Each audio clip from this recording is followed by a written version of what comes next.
Good morning. This is Friday Coffee Break with the First Presbyterian Church of Verona, and my name is Reverend Lynn Rubier Capron.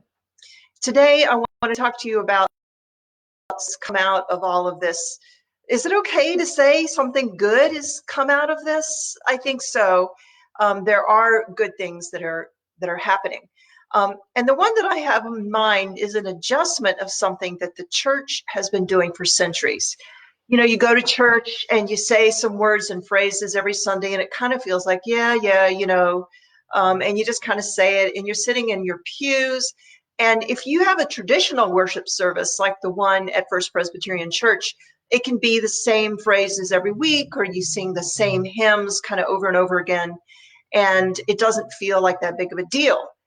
But as we started putting together these digital services, we pulled some of those little short phrases out of our worship service, and we had members say them into an audio visual and fold those individuals saying them into the digital service. Those come up on Sunday mornings at 10:15 right here on Facebook or on our website or on our YouTube channel.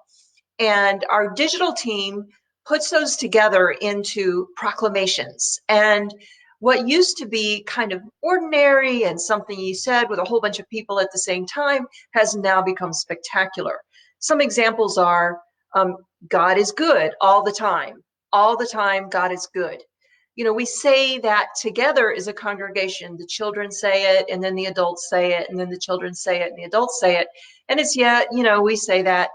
But for an individual to record themselves saying that in the middle of all this, and for the rest of us to watch it and to watch their face, it's this exuberant proclamation. Another example is peace be with you. You know, how can we say peace be with you in the middle of all of this? Well, we do say it and we mean it, and it actually happens. Another one that's coming up this Sunday is attached to the communion service.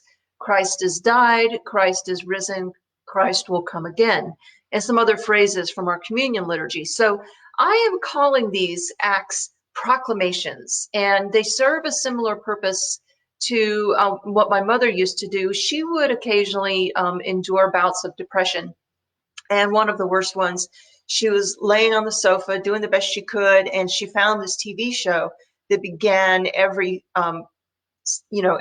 show with something good is going to happen to you today.